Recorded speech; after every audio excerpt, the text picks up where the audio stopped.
Okay, everyone. So now you've gone through the pre-Socratics. You got a sense about what they're about. I know that was for some of you a little bit weird to go through, but just keep in mind that the human species for so long and cross cultures, myth explains natural phenomena. It explains why we're here, how we're here. And what the early Greek philosophers did is that they began to explore those questions through reason. And that's the birth of philosophy, and I would add science as well. Now we're able to talk about one of the most important philosophers in the Western philosophical tradition, a man known as Socrates. And you got a sense from the slide in the module who Socrates was, when he was born, that kind of stuff. Also his background a little bit. And one of the key ideas that I want you to keep remembering is that he understood himself as a midwife of the soul. By now, you should have read the Apology. And if you haven't, I'm not going to go into detail about the Apology here. I'm just going to give you some background to Socrates and some of the key ideas that are associated with him. And these are important because they inform much of Plato. Plato, of course, as you know from the module, is one of his students. Plato becomes a philosopher par excellence in his own right, and it's because of Plato, in fact, that the Western philosophical tradition becomes more systematized. But Plato is next week. Right now, we're talking about Socrates. So let me just spend a couple of minutes talking about Socrates' main ideas and who his main interlocutors were. Interlocutors is just a fancy word to describe people who are your adversary. Somebody that you will get into a debate with. Your interlocutor is the one you're making an argument against, or you're challenging, or they're challenging you, and you're kind of entangled in this back and forth. Okay, so the main group, and sort of set Socrates up, you got the context of Athens and Greece, and the kind of world that Athens was engaged in. By the time that Socrates comes around. You can imagine Socrates sort of wandering the streets of Athens, and he is engaging people, as he describes, young and old, in the pursuit of truth. Well, a competing school of philosophy at the time was a group of people who were called sophists. Sophist comes from, and you're familiar with that word already, comes from the Greek word Sophia, which is wisdom. These were called the wise ones. Now, there were many schools of philosophy operating at this time in Athens. Philosophy was sort of an everyday engagement in the city-state. And Athens was, of course, as you know from the video and other parts of the modules, Athens was a rich source of all kinds of things coming up, philosophy being one of the central ones. And the sophists were considered to be teachers of philosophy, and what they taught primarily was an area of philosophy known as rhetoric, or just how to be persuasive in your speech. And they taught other things too. They taught music and of math and natural science at the time, whatever natural science was at the time. And but their main effort was to teach the skills of convincing people, persuading people to take up a particular point of view. And this was really good for politics at the time. And as we look at what the sophists were about, there were some famous ones. We'll encounter one here in a bit, known as Protagoras. And Protagoras was a central figure in one of Plato's later dialogues. And he's an old man, and Socrates in the dialogue is a young man. And interestingly, Socrates does not win this argument. Protagoras is pushing against Socrates. And so what we figure out is that Plato was being critical of his own positions. Again, that'll become clearer next week. But let me talk about a little bit of the entanglement between the sophists and Socrates and what their arguments were primarily about. So the debates between Socrates and the sophists, Plato and Aristotle later on, they're also entangled with the sophists. It represents, their entanglement represents the beginning of philosophical questions concerning critical issues about the state or politics and human affairs. And what comes up often over and over again in these debates is the nature of virtue or values. Justice, for example. What is law? Those questions come up quite a bit. But one central area of concern is the notion of truth.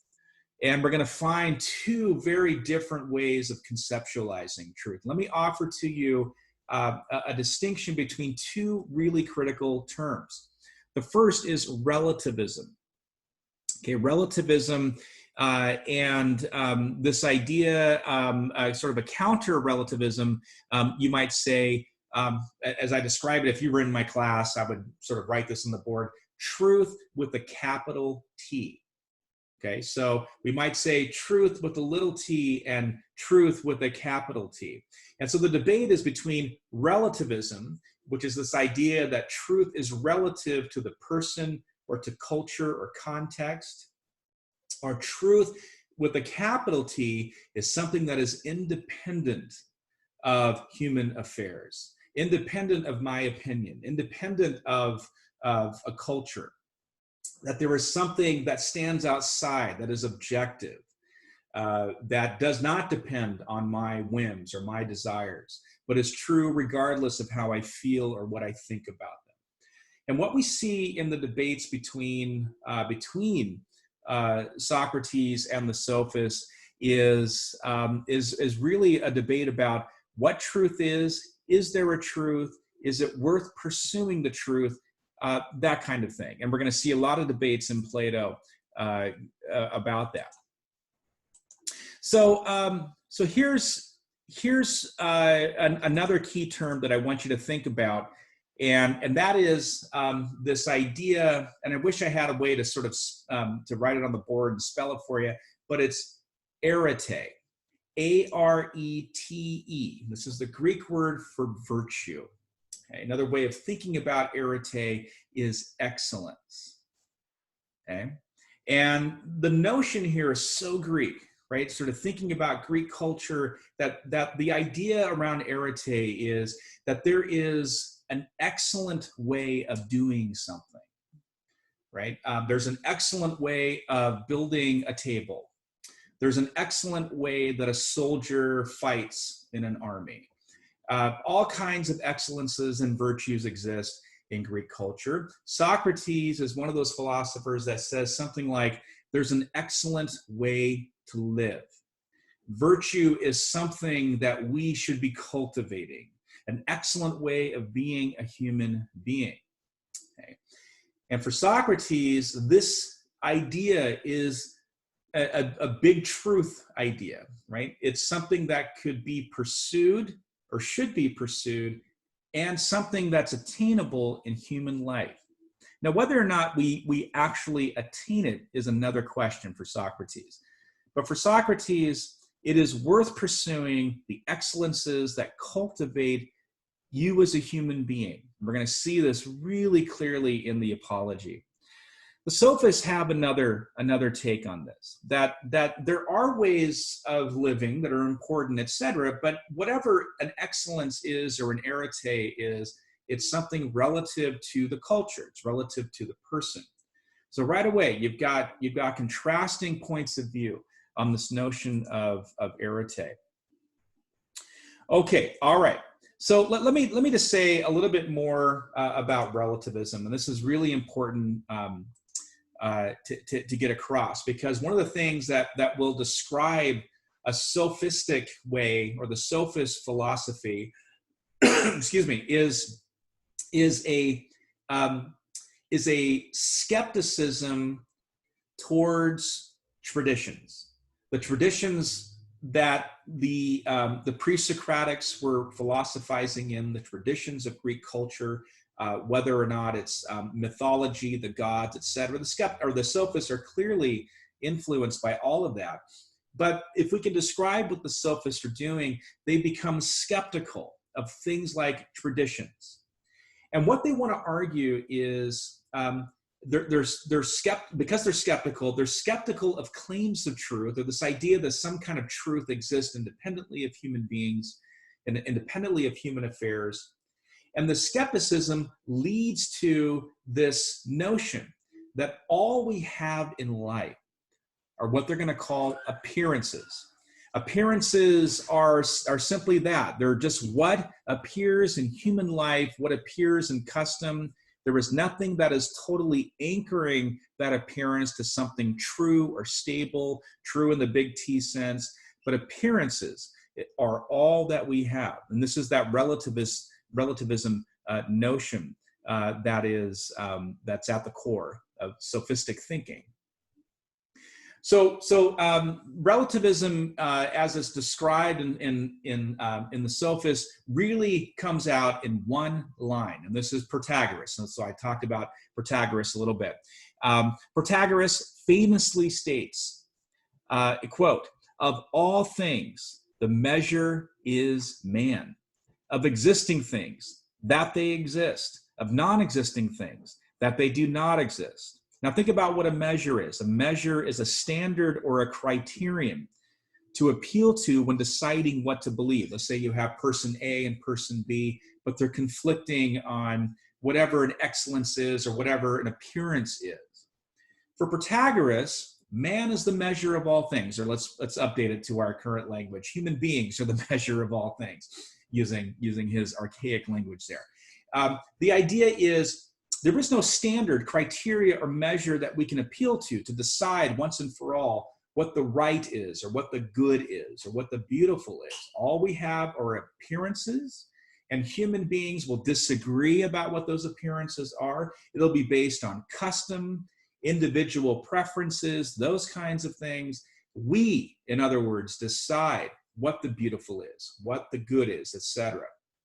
And for the sophists, Protagoras in particular, there is no way that we can step outside of this situation and see once and for all what the truth is about certain things. Okay, so keep this idea of relativism in your mind, and let me just sort of unpack it a little bit more, making a distinction between what the sophists will describe as natural and law or custom.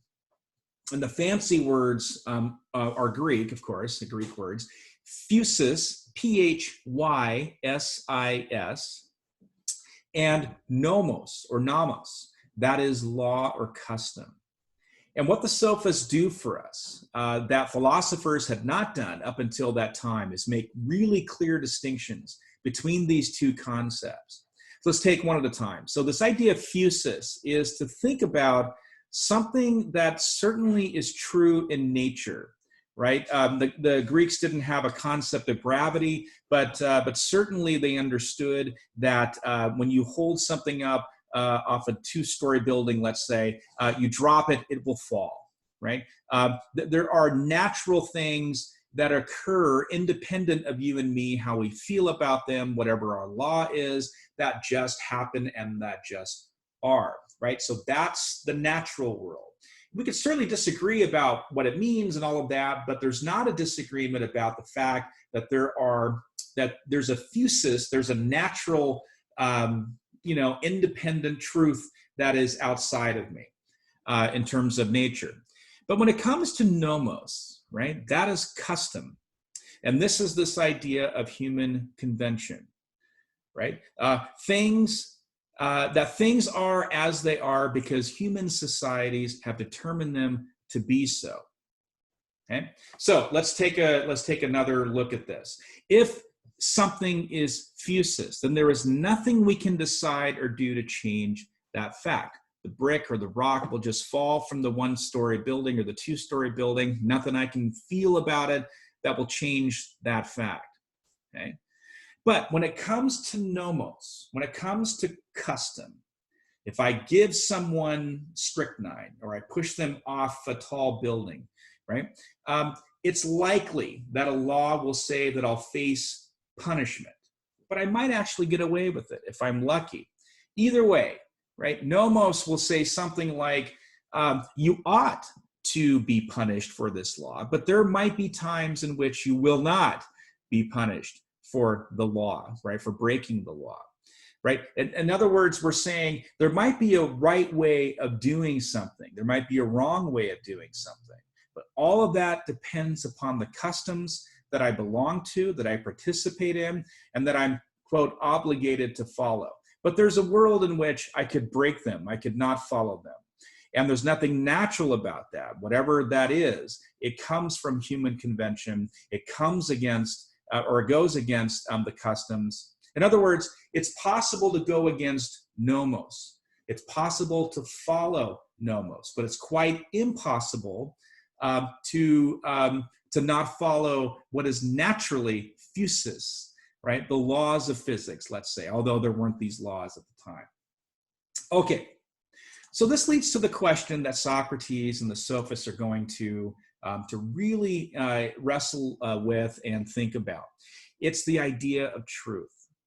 Okay, so when you have the distinctions in mind, when you have between physis and nomos, when you have this idea of relativism operating, so we could say something about sophism here. Sophism represents a philosophical position that would deny a number of things. First and foremost is this idea of an absolute truth, relative nomos. We cannot know the truth in itself. Okay. So what the sophists and Socrates will be debating about constantly over and over again is whether or not there is something like truth or there is some kind of absolute criterion. So let's take, for example, the existence of gods, right, or the pantheon of Greece, right? The sophists, by and large, denied the existence of gods, right? But did they deny them in terms of physis or gnosis or nomos, right? So if it seems to you, here's the thing that the sophists would say. If it seems to you that the gods exist, here's their relativism at play, then they in fact exist. If not, then they don't exist. Either way, the belief in the gods is a nomos sort of rooted belief, right? The virtues as well, the excellences as well. It all depends on your opinion. It depends on your particular measure. You, again, are the measure. These sophists drive Socrates crazy. Plato as well. For Socrates, Plato, and then we'll add in there Aristotle, this idea of a relativism to truth in terms of nomos is something that they just find to be well, for them, it's going to be wrong. It's a wrong idea. But Socrates is a really interesting figure because he's doing something. If you've read the Apology and you've went through the modules, Socrates is doing something in a different way that strikes us as being like, you're thinking, what is he really doing? What is he getting at? So what I want to do in the next couple of minutes is talk about what Socrates knows and what he's about. And again, just recall he wrote nothing down. We have no statements from Socrates. What we know of him and what we know of what he taught and what he believed is always through this secondhand notion. I think there is some speculation that he wrote some poetry, but nothing really survives. So the question that is before us with Socrates is exactly what does he know? And you're going to find over and over again in the dialogues, especially the early dialogues of Plato, that Socrates claims ignorance. He claims not to know. He claims not to be knowledgeable. He claims that he's just seeking, he's seeking truth. He's committed to this purpose, and he's going to die for it. Okay. So what we have to figure out is exactly, or at least speculate and think about, is what is his purpose? What is he doing when he's challenging the sophists, when he's putting forward a certain method that he talks about? I think I talked about in the modules, the method of dialectic. Well, one of the things that come out of this when we think about what Socrates is up to is contra the sophist, that Socrates is searching for truth. So let me just describe it this way. Socrates believes that we ought to search for the truth. It is something worth pursuing. It is a life that is meant, the lives that we live as human beings are not meant to engage in things that take us away from our deep purpose. For Socrates, our deep purpose is to search for truth, that capital T sense truth. Okay? So this is a much later dialogue than the Apology or the Euthyphro. This is Plato's Meno. Socrates states it this way, that we will be better persons if we do not give up the search for truth or give up the hope of actually attaining the truth.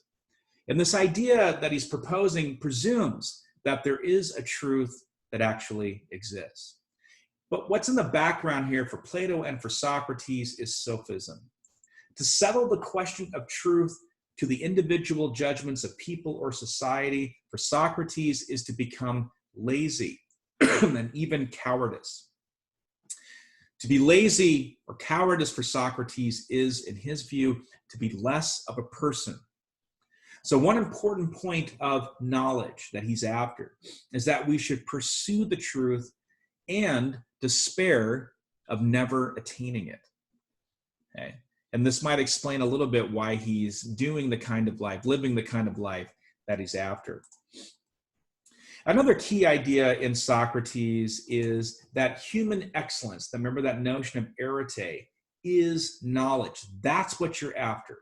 For Socrates, we become more excellent. Our arete is more refined by attaining knowledge, not just in parts of knowledge, such as a skill or a craft, but the whole of life. Now, let me introduce here a really important term.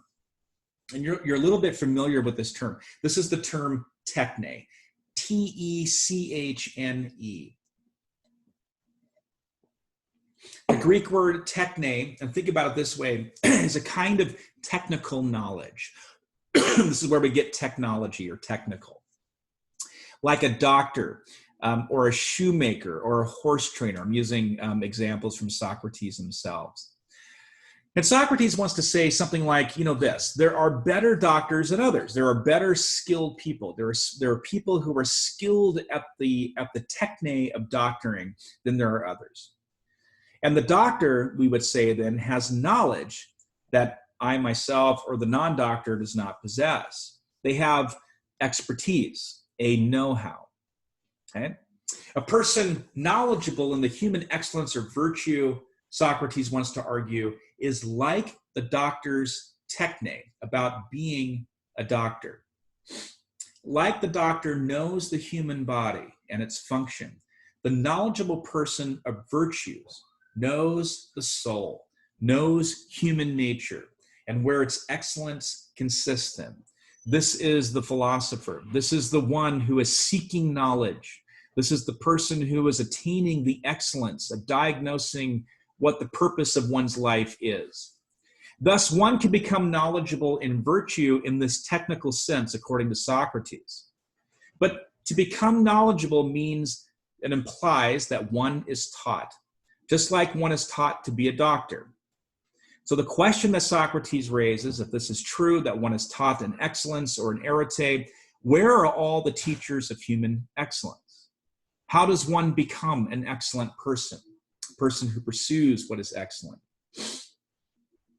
Despite this difficulty that Socrates raises with this question, for him, human excellence is tied up with wisdom and knowledge.